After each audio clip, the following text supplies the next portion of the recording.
நமது பாதுகாவலியான புனித வியாகுல அன்னையினுடைய பெருவிழாவை கொண்டாடுவதற்கு நாம் ஒன்றாக இணைந்து வந்திருக்கிறோம். இந்த கிராம மக்களோடு உறவில் சொந்தங்களை கொண்டாடக்கூடிய அனைவரும் இணைந்து இந்த அன்னை வழியாக நாம் பெற்றுக்கொண்ட கொடைகளுக்கு நன்றி செலுத்தக்கூடிய இந்த வேளையில் இறைவனுடைய அருளும் ஆசிரியரும் கடந்த ஆண்டு முழுவதும் நம்மோடு இருந்தது போல வரும் ஆண்டிலும் நம்மோடு அவருடைய பராமரிப்பும் பாதுகாப்பும் நமக்கு வேண்டிய அனைத்து அனுகூலங்களும் கிடைக்க வேண்டும் என்ற எண்ணத்தோடு இறைவனை போற்றி புகழ்ந்து நன்றி செலுத்தி நம்முடைய விண்ணப்பங்களை எழுப்புவதற்காக ஒன்று கூடியிருக்கிறோம். இவ்வேளையில் இறை நமது வார்த்தை வழியாக நமக்கு சில செய்திகளை சொல்ல விரும்புகிறார். அன்னை மரியாவுடைய வியாகுலத்தை தியானிக்கக்கூடிய வேளையில் 7 வியாகுலத்தை பற்றி அழகாக முன்னுரையில் சகோதரி எடுத்து வைத்தார்கள். ஒரு பேராசிரியர் வகுப்பு எடுத்துக் கொண்டிருக்கும் பொழுது ஒரு மாணவன் எழுந்து அவரை கடுமையாக திட்டுகிறார். அவருடைய வார்த்தைகள் தடித்ததாக இருக்கிறது. எனவே அதை கண்டு அதை பார்த்து அந்த மாணவன் சொல்லக்கூடிய வார்த்தைகளை எல்லாம் கேட்டுக்கொண்டிருந்து அமைதியாக பொறுமையோடு அந்த பேராசிரியர் அதற்கு செவிசாய்க்கிறார். செவிசாய்த்து அவர் சொல்லக்கூடிய பதில் நமக்கு வியப்பாக இருக்கிறது. என்ன பதிலை கொடுக்கிறார் என்றால், தம்பி, நீ ஒரு நபர் உனக்கு ஒரு கிஃப்ட் கொடுத்தாருன்னா நீ என்ன செய்வ? அந்த கிஃப்ட் கொடுப்பது உனக்கு பிடிக்கவில்லை என்றால் என்ன செய்வாய் என்று இந்த மாணவனிடம் கேட்கிறார். அந்த மாணவன் சொன்னது, பிடிக்கவில்லை என்றால் என்ன செய்வேன்? வாங்க மாட்டேன்னு சொன்னார்.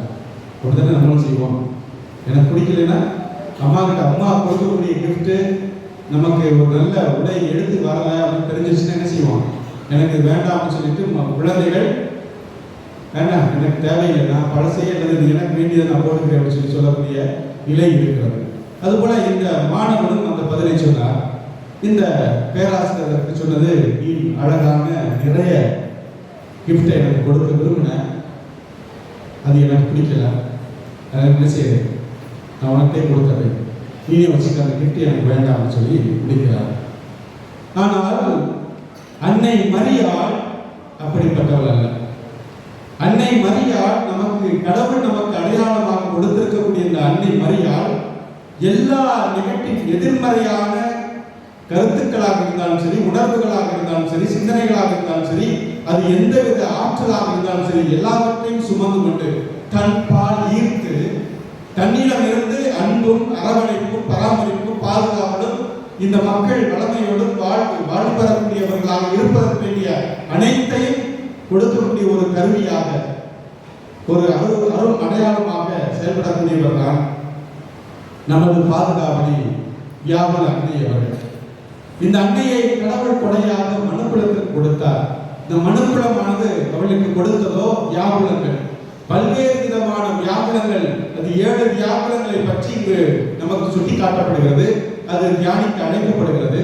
அதே வேளையில் அவள் பற்ற ஒவ்வொரு நாளும் அவர் இந்த ஆண்டவர் இயேசு கிறிஸ்துவை தன் கருவில் ஏற்றுக்கொண்டு கொடையாக பெற்று அந்த கொடையை மனுக்குலத்திற்கு கொடுக்க வேண்டும் என்ற முன் வரும் பொழுது, ஆண்டுடைய திட்டத்திற்கு அடிபணியும் பொழுது, இதோ அடிமை, நான் உனக்கு செவிசாய்க்கிறேன், நான் ஏற்றுக்கொள்கிறேன் என்று அடிபணிந்து ஏற்றுக்கொண்டு அதை செயல்படுத்த முன் வரும் பொழுது ஒவ்வொரு துன்பத்தையும் துயரத்தையும் தாங்க வேண்டிய ஒரு நிலை ஏற்பட்டது.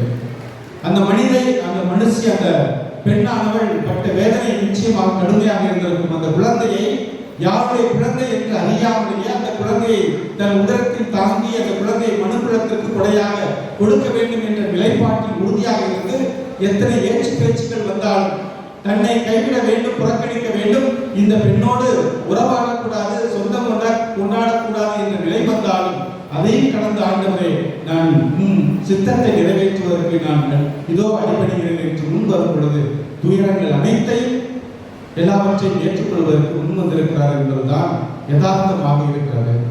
துன்பங்களை பற்றி சிந்தித்து பார்க்கும் பொழுது பல்வேறு 3 வகைப்படுத்தி சொல்கிறார்கள். இந்த துன்பங்களை 3 வகைப்படுத்தி நாம் சிந்திக்கலாம். ஒன்று, துன்பம். இந்த வேதனை என்பது வேதனை அல்லது துன்பம், துயரம் என்றெல்லாம் சொல்லப்படுகிறது. வார்த்தைகள் பல இருந்தாலும் அதை பற்றி சிந்திக்கும் பொழுது ஒன்று உடல் அளவில், மன அளவில், உணர்வு அளவில் அல்லது ஆன்மீக அளவில் நமக்கு துன்பங்கள் இருக்கிறது. உடல் அளவில் வரும் பொழுது நோய் நம்மை வருத்தத்தில் ஆழ்த்துகிறது. மனதளவில் வரும் பொழுது பிறருடைய சொற்கள், பலருடைய சொற்கள் அது வேதனைக்குரிய சொற்களாக, தடித்த வார்த்தைகளாக இருக்கும் பொழுது அது நம்மை பாழ்படுத்துகிறது. நம்மை பற்றி ஒரு நபர் தவறாக சொல்லிவிட்டாரே என்ற ஒரு சிந்தனை நம்மை மீண்டுமாக நம்மை ஆழ்ந்த வருத்தத்திற்கு கொண்டு செல்கிறது. அது பல ஆண்டுகள் கடந்தாலும் அது வடுவாக இருந்து கொண்டு அதை நம்மை துயரப்படுத்துகிறது. அதற்கு மருந்து தேடிக் கொண்டிருக்கக்கூடிய ஒரு வேலை இருந்து கொண்டே இருக்கிறது. அல்லது உணர்வு அளவில் என்று வரும் பொழுது நமது சில வார்த்தைகள் நம்மை உணர்வுகளை புண்படுத்தி விட்டது. அவன் அப்படி கோபமாக பேசிவிட்டார், வார்த்தை சொல்லவில்லை, கோபமாக இருந்தார் என்ற அந்த உணர்வை வெளிப்படுத்துவதும், ஆசிரியர் கோபமாக இருக்கிறார் என்று வரும் பொழுதும் அதை பார்த்து, அல்லது எந்த ஒரு மனிதரும் இவ்வாறு கோபப்படுகிறார்கள் என்று வரும் பொழுது அது வேதனைக்குரியதாக மாறுகிறது. அது மாணவர்களையோ அல்லது எந்த ஒரு மனிதரையோ, நம்மோடு உறவாடக்கூடியவர்களையோ, அன்புக்குரியவர்களையோ அது புண்படுத்துகிறது, பால்படுத்துகிறது என்பதை உணர்வட வேண்டும், சிந்தித்து பார்க்கிறோம். ஆன்மீக அளவில் என்று வரும் பொழுது நாம் ஒரு தவறை செய்துவிட்டோம் என்றால், ஒரு பாவத்தை செய்துவிட்டோம் என்றால், அது பிறருக்கு தெரியவில்லை என்றாலும் என்னுடைய மனச்சான்று அந்த வேதனைக்கு உட்பட்டு கொண்டிருக்கிறது. அது ஆழ்ந்த வருத்தத்தில் நான் இந்த ஒரு தவறை செய்துவிட்டேன், இந்த தவறில் இருந்து நான் விடுபட வேண்டும் என்ற ஒரு எண்ணம், ஏக்கம், அதிலிருந்து கடந்து வர வேண்டும் என்பதற்கான ஒரு உந்து சக்தியை இறைவனிடமிருந்து பெற வேண்டும் என்று வேண்டி தவிப்பதும், ஆன்மா தவிப்பதையும் ஒரு வேதனையாக பார்க்கப்படுகிறது. இது ஒரு நிலையிலிருந்து பார்க்கிறோம். இந்த வேதனையானது ஒரு தனி மனிதன் மட்டும் பெறக்கூடியவராக இருக்கிறதா, தனி மனித அனுபவமாக மட்டும் இருக்கிறதா என்று சிந்தித்து பார்த்தால் அப்படி அல்ல. தனி மனிதனும் இந்த வேதனைகளை, நான் சொல்லக்கூடிய வேதனைகளை அனுபவிக்கிறார்கள். அல்லது ஒரு குடும்பமாக, ஒரு கிராமமே அந்த வேதனையை இணைந்து அனுபவிக்கக்கூடியதாக இருக்கிறது. அல்லது ஒரு மாநிலமே இணைந்து அனுபவிக்கக்கூடிய வேதனைகள் இருந்து கொண்டிருக்கிறது. அல்லது கடந்து வரும் பொழுது அது நாடாக இருந்தால் நாடாகவும் ஒரு வேதனையை நாம் அனுபவித்துக் கொண்டிருக்கிறோம். அது பேரிடர்கள், பல்வேறு விதமான துன்ப துயரங்கள், நாம் எதிர்பாராத நிகழ்வுகள் நாட்டிற்கோ அல்லது மாநிலத்திற்கோ அல்லது சமூகத்திற்கோ அல்லது நமது கிராமத்திற்கோ நடக்கும் பொழுது அந்த வேதனையில் இருந்து விடுபட்டு நாம் வர வேண்டும் என்ற எண்ணம், ஏக்கம், ஒரு தவிப்பு என்பது இருந்து கொண்டிருக்கிறது என்பதை சுட்டிக்காட்டுகிறார்கள். இரண்டாவது நிலையில் பார்க்கும் பொழுது இது ஒரு வகையான வேதனையாக இருக்கிறது.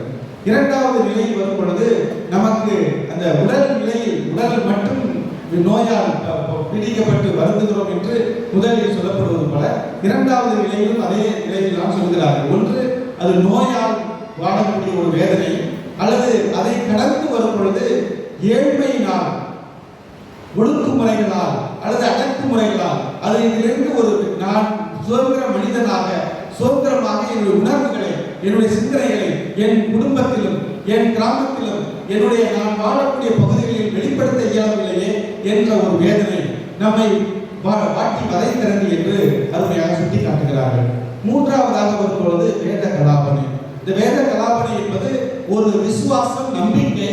நான் கடவுளின் மீது நம்பிக்கை கொண்டு ஆண்டவர் இயேசு கிறிஸ்து பிறந்தார், வாழ்ந்தார், எனக்காக தன் உயிரை சிலுவையில் ஒப்பு கொடுத்து எனக்காக, என் மீட்புக்காக தன்னையே காணிக்கையாக கடவுளுக்கு கொடுத்திருக்கிறார். நான் அதை விசுவசிக்கிறேன், அதை ஏற்றுக்கொள்கிறேன். அவர் வழியாக எனக்கு மீட்பு உண்டு, எனக்கு வாழ்வு உண்டு.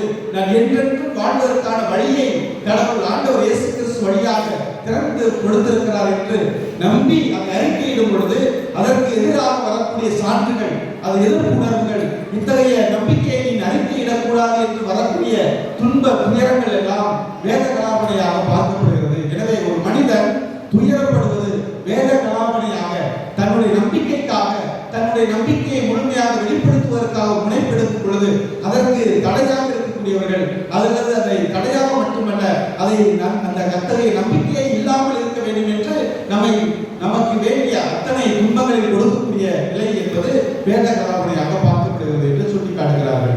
அன்புக்குரிய சகோதர சகோதரிகளே, இத்தகைய நிலையில் பல்வேறு விதமான வேத கலாபனைகளை அல்லது துன்பத்தை, துயரத்தை நாம் அனுபவித்துக் கொண்டிருக்கிறோம்.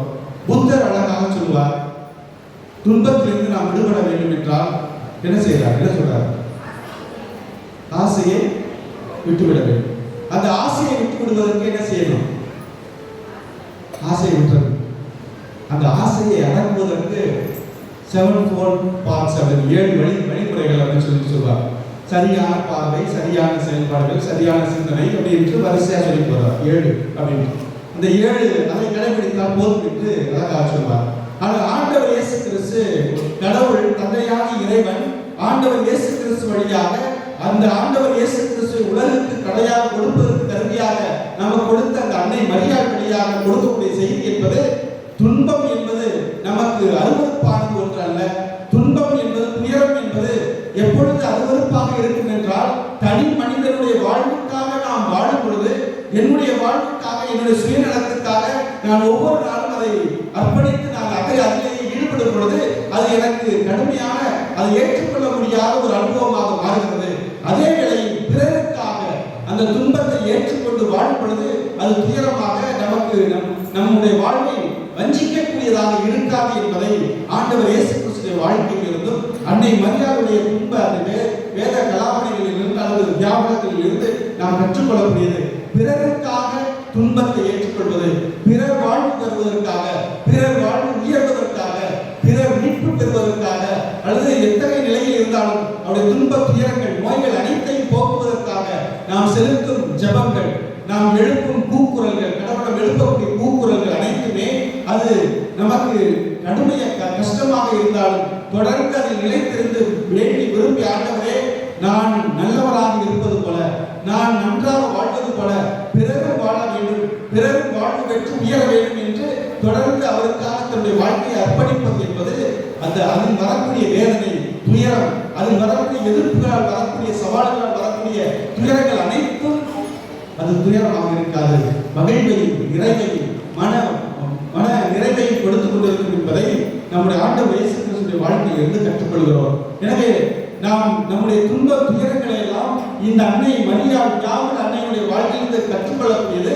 வேத கலாபணிகள் 7 வியாபனங்களை நமக்கு சொன்னாலும் அந்த 7 வியாபனங்களை தியானித்துக் கொண்டு அமைதியாக, அழகாக சொல்வார்கள், அமைதியில் ஆண்டவர் இயேசு கிறிஸ்து எருசலேம் ஆலயத்தில் 12 வயதில் காணாமல் போய் மீண்டும் கண்டுபிடிக்கும் பொழுது, ஏன் இப்படி செய்து விட்டாய் என்று கேட்கும் பொழுது ஆண்டவர் இயேசு கிறிஸ்து அழகாக சொல்வார், நான் தந்தையினுடைய இல்லத்தில் இருக்க வேண்டும் என்பது உமக்கு தெரியாதா? அதை அமைதியில் தியானித்தாள் என்று அழகாக ஊழியம் நமக்கு சுட்டி காட்டுகிறது. அந்த அமைதியில் ஒவ்வொரு இது போன்று ஒவ்வொரு துன்பத்தையும் துயரத்தையும் ஆண்டவர் இயேசு கிறிஸ்து என்னை அழைத்திருக்கிறார். கடவுள் தந்தையாகி கடவுள் அழைத்து என்னை இந்த கொடையை மனுக்குலத்திற்கு கொடுத்து என் வழியாக மனுக்குலம் முழுவதும் இது என்னை கண்டு என்னோடு உறவாடக்கூடியவர்கள் மட்டுமல்ல, மனுக்குலம் முழுவதும் மீட்படைவதற்காக ஒரு கொடையை கடவுள் ஆண்டவர் இயேசு கிறிஸ்து என்ற குழந்தை வழியாக நமக்கு கொடுக்க முன்வந்திருக்கிறார். அதனுடைய கருவியாக நான் பயணிக்க முன்வருகிறேன் என்று அடியெடுத்து வைத்த பொழுது அந்த வேதனைகளை எல்லாம் தொடர்ந்து அமைதியை தியானித்து வரும் சவால்கள், எதிர்ப்புகள் அனைத்தையும் ஏற்றுக்கொண்டு அந்த மகனை பலரும் கண்டறிந்தார்கள். அந்த மகனை பற்றி பலரும் பலவாறு பேசினார்கள். பேசிய குரல்களுக்கெல்லாம் அந்த சொற்களை எல்லாம் கேட்டுக்கொண்டு அமைதியை தியானித்து அவர் கொடுக்கக்கூடிய பதில் அன்பு. இந்த மனுக்குலத்திற்கு அவர் கொடுத்த பதிலுரை என்பது தன் அன்பால், தன் அரவணைப்பால் இந்த மனுக்குலம் முழுவதும் மீட்படைய வேண்டும், அவர் சொல்வது போல செய்யுங்கள் என்று அழகாக அடையாளப்படுத்தினார் கானாவூர் திருமணத்திலே. அன்புக்குரிய சகோதர சகோதரிகளே, எனவே அத்தகைய நிலையை பயணிக்க வேண்டும் என்பதைத்தான் இந்த வியாழனுடைய பெருவிழாவை கொண்டாடக்கூடிய நமக்கு பிறர் வாழ்வதற்காக நம்மையே நாம் அர்ப்பணிக்க வேண்டும். அதுதான் விவிலியம் நமக்கு அழைப்பு கொடுக்கக்கூடிய சான்றாக அது எதிர்பார்ப்பாக இருந்து கொண்டிருக்கிறது. அப்படி என்றால் நம்முடைய நம்பிக்கையை கடவுள் சோதிப்பதற்காக சில வேளைகளில் துன்பங்கள் வருகின்றது என்பதை விவிலியம் நமக்கு சுட்டி காட்டுகிறது. யோபு வாழ்க்கையிலே அவருடைய நம்பிக்கையை சோதிப்பதற்காக துன்பம் வந்தது என்பதை யோபு நூல் முழுவதும் நமக்கு அதை வாசிக்கும் பொழுது சுட்டிக்காட்டப்படுகிறது. அப்படி என்றால் நாம் உண்மையிலே கடவுள் மீது நம்பிக்கை உள்ளவர்களாக, விசுவாசியாக, கடவுளுடைய சித்தத்தை நிறைவேற்றுவதற்கு உறுதியாக இருந்து நிலையில் இருந்து நாம் பயணிக்க முன்வருகிறோமா என்று சோதித்து பார்ப்பதற்காக துன்பங்கள் வருகிறது என்பதை விவிலியம் நமக்கு சுட்டி காட்டப்படுகிறது.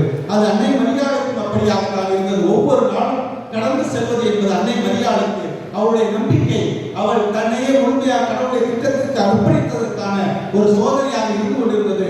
அதில் நிலைத்திருந்தால் அந்த சோதனையை பற்றி அவர் கலங்கவில்லை. கலங்காமல் தொடர்ந்து, ஆண்டவரே, நான் உன் அடிமை, உன் சித்தத்தை நான் நிறைவேற்றிக் கொண்டிருப்பேன். என் மகனை நீ கொடுத்த கொடையாக இந்த மகனை கொடுத்ததை ஈவன் சிலுவையில் அறையப்படும் பொழுது கூட அந்த வேதனையை எல்லாம் பார்த்து நான் ரசிக்கக்கூடியவர்களாக அல்ல, அந்த துயரத்தை அனுபவித்து இப்படியாக அத்துணை மனித சமுதாயமும் எத்தனையோ துன்பங்களை அனுபவித்துக் கொண்டிருக்கிறது. அதிலிருந்து அவர்கள் விடுபட வேண்டும் என்று மன்றாடக்கூடிய ஒரு அன்னையாகத்தான் அவள் இருந்திருக்கிறாள் என்பதை விவிலியம் நமக்கு சுட்டிக்காட்டுகிறது. எனவே அன்புக்குரிய சகோதர சகோதரிகளே, இன்றைய வாசகங்கள் நமக்கு சுட்டிக்காட்டக்கூடிய செய்தியும் அதுவாகத்தான் இருக்கிறது. நாம் முதல் வாசகத்தில் வாசித்திருக்கிறோம். அந்த வாசகம் புனித வாரத்தில் எடுக்கப்படக்கூடிய வாசிக்கக்கூடிய ஒரு வாசகமாக இருக்கிறது. அந்த இறைவாக்கினர்கள் கடவுளுக்கு தங்களை அர்ப்பணித்தவர்கள், கடவுளை சித்தத்தை நிறைவேற்ற வேண்டும் என்ற எண்ணத்தோடு முழுமையாக தன் வாழ்க்கையை அர்ப்பணிக்கக்கூடியவர்களுக்கு அத்தகைய துன்பங்கள் துயரங்கள் இருந்து கொண்டுதான் இருக்கும். ஆனால் அந்த துயரங்கள் இருந்தாலும் அது வழியாக ஒவ்வொருவரும் அவருடைய ஆன்மாவும் அவருடைய வாழ்வும் மீட்பு பெறுகிறது. அதோடு அவரோடு இணைந்து அவர் யாருக்காக ஒப்பு கொடுக்கிறாரோ, யாருக்காக பரிந்து பேசுகிறாரோ, இஸ்ராயல் மக்களுக்காகவோ எந்த மக்களுக்காக அவர் பரிந்து பேசுவது அனைத்தும் செயலாக்கம் பெறும். தந்தையாக இறைவன் அதற்கு செவிசாய்த்து அவர்களுக்கு விடுதலை கொடுப்பார் என்பதைத்தான் அந்த முதல் வாசகம் நமக்கு சுட்டி காட்டுகிறது. இரண்டாவது வாசகத்தை எடுத்து பார்த்தோம் என்றால் அழகாக வரக்கூடியது கடவுளுடைய உறைவிடம் நம் நடுவில் இருக்கிறது. இந்த உறைவிடத்தின் வழியாக இனிமேல் சாவு வராது, நமக்கு துன்பம் வராது. இந்த அனுபவங்களை எல்லாம் அந்த அன்னை மரியாதையோடு நாம் ஒன்றிணைந்து பயணிக்கும் பொழுது கடவுளுடைய உறைவிடம் நம் நடுவில் இருக்கிறது என்றால், அந்த அன்னை மரியாள் கடவுளுடைய உறைவிடமாக இருந்திருக்கிறார் என்றால், அதுபோல நாமும் இந்த உலக வாழ்வில் வாழக்கூடிய ஒவ்வொருவருமே கடவுளுடைய உறைவிடமாக இருந்து கொண்டு பிறருடைய துன்பத்தை துயரத்தை எல்லாம் ஏற்றுக்கொண்டு பிறருக்கு வாழ்வு கொடுக்கக்கூடிய கருவிகளாக செயல்பட வேண்டும் என்பதைத்தான் இரண்டாவது வாசகத்தின் வழியாக நாம் கற்றுக்கொள்கிறோம். அந்த அன்னை மரியாள் நமக்கு சுட்டி காட்டக்கூடிய செய்தி, அவருடைய வாழ்வு நமக்கு கொடுக்கக்கூடிய கொடை என்பது, அழைப்பு என்பது, அந்த பிறருக்காக நாம் வாழ்வதற்கு முன்வர வேண்டும். கடவுளுடைய உறைவிடமாக இருந்து கொண்டு பிறருக்கு ஒளியாகவும் உட்பாகவும் பிறருடைய வாழ்வு உயர்வதற்கு நாம் ஒவ்வொரு செயலையும் முனைப்பெடுத்து தொடர்ந்து பயணிக்க வேண்டும் என்பதை நமக்கு சுட்டி காட்டுகிறது. நற்செய்தி வாசகத்தை உரசி பார்க்கும் பொழுது அன்புக்குரிய சகோதர சகோதரிகளே, ஆண்டவர் இயேசு கிறிஸ்து உச்சபட்ச வேதனையில் சிலுவை அனுபவத்தில் சிலுவையில் தொங்கிக் கொண்டிருக்கும் பொழுது தன் தாயை பார்த்து, இதோ உன் மகன், சீடர்களை பார்த்து அந்த சீடர்களில் ஒருவரை பார்த்து சொல்லக்கூடியது, உன் மகன் இங்கு இருக்கிறார், இந்த மகனை ஏற்றுக்கொண்டு நீ வாழ வேண்டும். அதுபோல சீடர்களை பார்த்து இதோ உன் தாய் என்று சொல்லும் பொழுது இந்த அழைப்பானது அந்த சீடர் என்பவர் நாம் ஒவ்வொருவருமே திருச்சபை என்ற சீடத்துவத்தை அவர் நினைவு கூர்ந்து இந்த திருச்சபைக்கு நீ தாயாக இருக்க வேண்டும். திருச்சபையுடைய வேதனைகளை, திருச்சபையுடைய துன்பத்தை, துயரத்தை, வேத கலாமனைகளை, எதிர்ப்புகளை, சவால்கள் அனைத்தையும் நீ தாங்கிக் கொண்டு எப்படி நீ என் துயரத்தை எல்லாம் ஏற்றுக்கொண்டு தாங்கிக் கொண்டு ஒவ்வொரு நாளும் அனுபவித்து நான் கடவுளுக்கு பிரமாணிக்கமாக அவருடைய சித்தத்தை நிறைவேற்ற வேண்டும் என்பதற்காக எனக்காக தொடர்ந்து என் வாழ்க்கையை பயணித்தீரோ, அதுபோல இந்த திருச்சபையாக இந்த சீடர்களுடைய வாழ்க்கையில் பங்கெடுக்க வேண்டும். இந்த சீடர்கள் வழியாக வரக்கூடிய அனைத்து மக்களும் திருச்சபைக்கு வரக்கூடிய வேத கலாமணிகள் அனைத்தையும் நீ போக்க வேண்டும், ஆற்றுப்படுத்த வேண்டும். அவர்களுக்கு அன்பு அரவணைப்பை நீ கொடுத்துக் கொண்டிருக்க வேண்டும், பரிந்து பேச வேண்டும் என்ற கட்டளையை அதன் வழியாக அவர் கொடுக்கிறார். அதுபோல இந்த மகனை பார்த்து சொல்லும் பொழுது இதோ உன் தாய் என்று வரும் பொழுது இவரில் அடைக்கலம் கொள்ள வேண்டும். இவரில் அடைக்கலம் கொள்ளும் பொழுது நிச்சயமாக உங்களுடைய வாழ்வுக்கு உயர்வு உண்டு, உங்கள் வாழ்வுக்கு மீட்பு உண்டு, உங்களுடைய துன்ப துயரங்கள் அனைத்தும் போக்கப்படும், பாவங்கள் அனைத்தும் கழுவப்படும். அவருடைய பரிந்து பேசுகிறால் நீங்கள் விடுதலை பெறுவீர்கள். எனவே அது அவருடைய குரல் நிச்சயமாக செவிசாய்க்கப்படும், கேட்கப்படும் என்பதை தெளிவாக நமக்கு சுட்டி காட்டியிருக்கிறார் நம் ஆண்டவர் இயேசு கிறிஸ்து. எனவே அன்புக்குரிய சகோதர சகோதரிகளே, இன்று நமது பாதுகாவலியான வியாழன் அன்னையுடைய விழாவை கொண்டாடக்கூடிய வேளையில் இத்தகைய ஒரு சிந்தனையை, சமூக அக்கறையை, சுயநலவாதிகளாக நாம் மாறிக்கொண்டே இருக்கிறோம். தனித்தனி மனிதர்களாக குடும்பங்கள் கூட இணைந்து வாழக்கூடிய இந்த குடும்பங்களில் கூட தனி மனித உணர்வு என்பது அது அழுத்தமாக வளர்ந்து கொண்டே இருக்கிறது. தனியாக வாழ்ந்து கொண்டிருக்க வேண்டும். என் உணர்வு, என் சிந்தனை, என் செயல்பாடு, நான் வாழ்ந்து கொண்டிருக்கிறேன், என்னை பற்றி நீங்கள் ஒருவர் கவலைப்பட வேண்டாம் என்று சொல்லக்கூடிய நிலைக்கு வளர்ந்து கொண்டிருக்கிறோம். அப்படிப்பட்ட நிலையில் இல்லாமல் திருச்சபையாக கடவுள் நமக்கு கொடுக்கக்கூடிய ஒவ்வொரு அழைப்பும், ஒவ்வொரு பகுதியாக, ஒவ்வொரு விவிலியத்தில் உள்ள ஒவ்வொரு குழையும் எடுத்து வாசித்தோம் என்றால் கடவுள் அந்த மனித சமுதாயத்துக்கு அழைப்பதெல்லாம் குடும்ப வாழ்வு வாழ்வதற்கு, அன்புறவை இணைவதற்கு, அதில் வரக்கூடிய துன்ப துயரங்களை எல்லாம் தாங்கிக் கொள்வதற்கு கடவுள் நமக்கு அது கொடையாக இருக்கிறார், துணையாக இருக்கிறார் என்ற செய்தியை நமக்கு தெளிவாக சுட்டிக்காட்டி அன்னை மரியாள் நம்மோடு பயணித்துக் கொண்டிருக்கிறார் என்றால் அந்த அன்னை மரியாள் காட்டக்கூடிய அன்புறவில் நாம் ஒவ்வொருவருமே சங்கமிக்க வேண்டும். அது வரக்கூடிய வேதனைகளை எல்லாம், துன்ப துயரங்களை எல்லாம் களைவது மட்டுமல்ல, அதை ஏற்றுக்கொண்டு அதன் வழியாக பிறருடைய வாழ்வு உயர்வதற்கு நாம் முன்வர வேண்டும். முன் வந்து குடும்ப வாழ்வில் இணைய வேண்டும். இணைந்து பயணிக்கும் பொழுது நிச்சயமாக நாம் அந்த ஒரு மாட்சியை காண முடியும். விண்ணகத்தை மண்ணகத்திலே கடவுளுடைய உறைவிடம் நம்மோடு இருப்பது போல கடவுளுடைய மாட்சி நம்மோடு தங்கும் என்பதை அனுபவிக்க முடியும் என்பதை இந்த விழாவானது நமக்கு சுட்டி காட்டுகிறது. நமது வியாபார அன்னை அதை நமக்கு கொடையாக கொடுத்துக் கொண்டிருக்கிறார். அவளில் நாம் சங்கமிக்கக்கூடிய நாம் ஒவ்வொருவருமே அவருடைய பரிந்து பேசுதலுக்கு நாம் உட்படுவோம். ஆண்டவரே, இந்த அன்னை மரியாதை எனக்கு கொடையாக கொடுத்திருக்கிறேன், நாங்கள் உமக்கு நன்றி செலுத்துகிறோம்.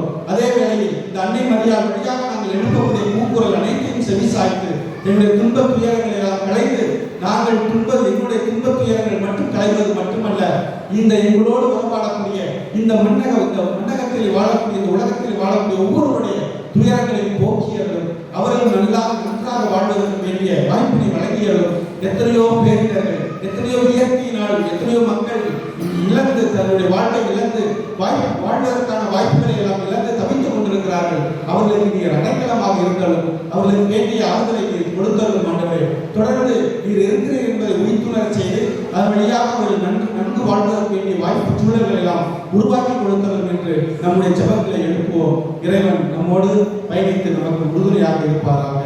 ஆமென். எழுந்து நின்று நமது விண்ணப்பங்களை இறைவனுடைய பாதத்தை எழுப்புவோம்.